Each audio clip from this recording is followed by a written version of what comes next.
अस्सलाम वालेकुम स्टूडेंट्स। सो हमने जो लास्ट लेक्चर्स के अंदर हमने देखा कि इनकम स्टेटमेंट हमारे पास क्या है, and then we have discussed कि इनकम स्टेटमेंट का ऑब्जेक्टिव क्या है, इनकम स्टेटमेंट के क्या कंपोनेंट्स हमारे पास हैं, और रेवेन्यूज और एक्सपेंसेस को हमने देखा।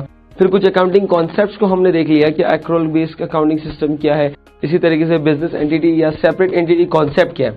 Let's move on. अब एक और पोर्शन की तरफ हम चलते हैं, that is the component of financial statement. हमने देखा था फाइनेंशियल स्टेटमेंट के दो कंपोनेंट्स हमारे पास, that is income statement and balance sheet. Income statement हमने देख लिया। अब उसके बाद चलते हैं जरा बैलेंस शीट की तरफ कि what is balance sheet. So balance sheet के बारे में अगर देखें तो बैलेंस शीट क्या है सर? बैलेंस शीट हमारे पास क्या है? Balance sheet is also known as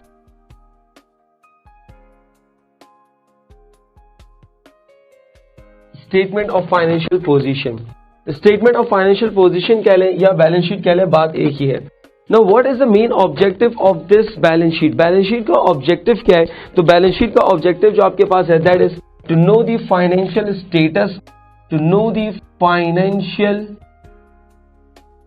status और position of any organisation.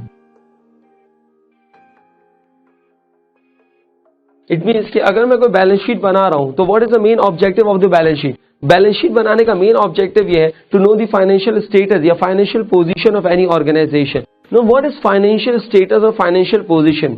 As we have already discuss कि हम लोग यहाँ पे अकाउंटिंग के अंदर जो भी इंफॉर्मेशन की बात कर रहे होंगे, जो भी हम यहाँ पे इंफॉर्मेशन एक्सचेंज कर रहे होंगे, that would be pure financial information, non financial information की हम कोई बात नहीं कर रहे। तो हम यहाँ पे देखते हैं कि what is the main idea of this financial status और फाइनेंशियल पोजीशन। इसको समझने के लिए एक काम करते हैं, हम किसी एक इंडिविजुअल की फाइनेंशियल स्टेटस या फाइनेंशियल पोजीशन मालूम करने जाते हैं। लेट्स टेक एन एग्जांपल कि अगर मुझे यहाँ पे फाइनेंशियल स्टेटस या पोजीशन मालूम करना है ऑफ एनी इंडिविजुअल, एक इंडिविजुअल है उसका फाइनेंशियल स्टेटस मुझे मालूम करना है। सर किस तरीके से फाइनेंशियल स्टेटस या हम उसके अंदर मालूम करेंगे? लेट्स टेक एन एग्जांपल कि एक मिस्टर ए है, उसका यहाँ पे फाइनेंशियल स्टेटस मालूम करते हैं। तो मिस्टर ए हमारे पास एक इंडिविजुअल है, उसका फाइनेंशियल स्टेटस क्या होगा? फाइनेंशियल स्टेटस क्या है? फाइनेंशियल पोजीशन क्या है? मैं ये पूछ रहा हूं कि मिस्टर ए के आज आपके पास क्या रिसोर्सेज अवेलेबल है, व्हाट डू यू हैव, उसके पास क्या है, यानी कि आज एज एट क्या आपके पास चीजें मौजूद है। तो मिस्टर ए अपनी रिसोर्सेज के बारे में मुझे बता रहा है कि मिस्टर ए के पास क्या क्या चीजें अवेलेबल है। Let's take an example, mister A कह रहा है कि मेरे पास यहाँ पर अवेलेबल है कुछ cash, let's say for 1 million. इसी तरीके से मिस्टर ए कह रहा है कि मेरे पास आज कुछ और बैंक बैलेंस भी है, दैट इज ऑफ 2 मिलियन।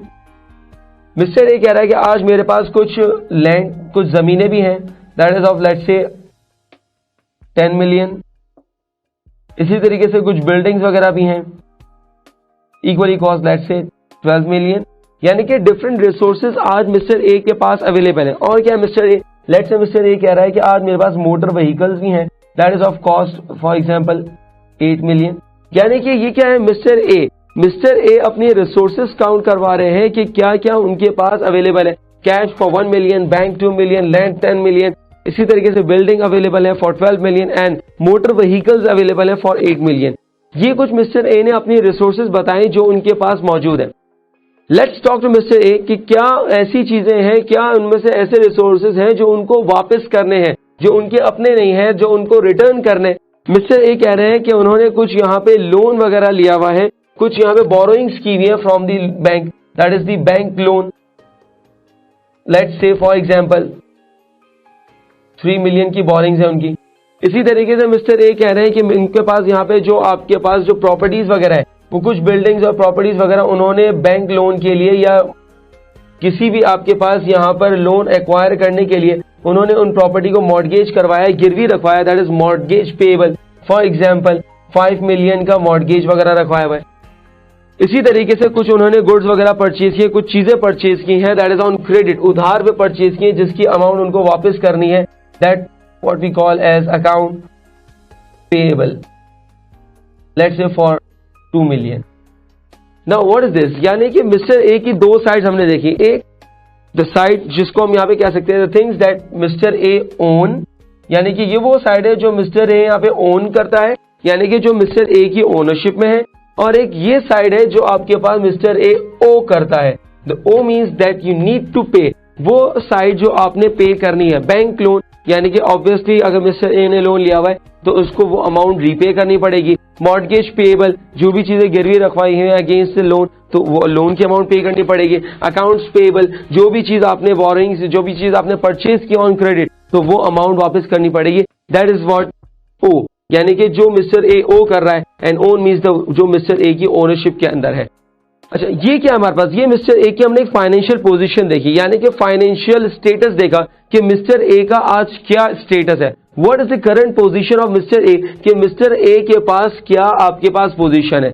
जब भी मुझे किसी की पोजीशन मालूम करनी पड़ेगी तो मुझे करना क्या पड़ेगा, मुझे उसके लिए बनानी पड़ेगी balance sheet. That is what, अगर मैं कहूं कि ये एक आपके स्केलेटन से एक बैलेंस शीट बनाई है मैंने मिस्टर ए की, तो गलत ना होगा। तो मिस्टर ए के पास आज क्या रिसोर्सेज अवेलेबल है और क्या चीजें मिस्टर ए ओ करता है, तो वो आपके पास शो कर रहा है। That is the position of any individual. हमें यहाँ पे क्या करना है, हमें किसी ऑर्गेनाइजेशन का स्टेटस या फाइनेंशियल पोजीशन मालूम करनी है।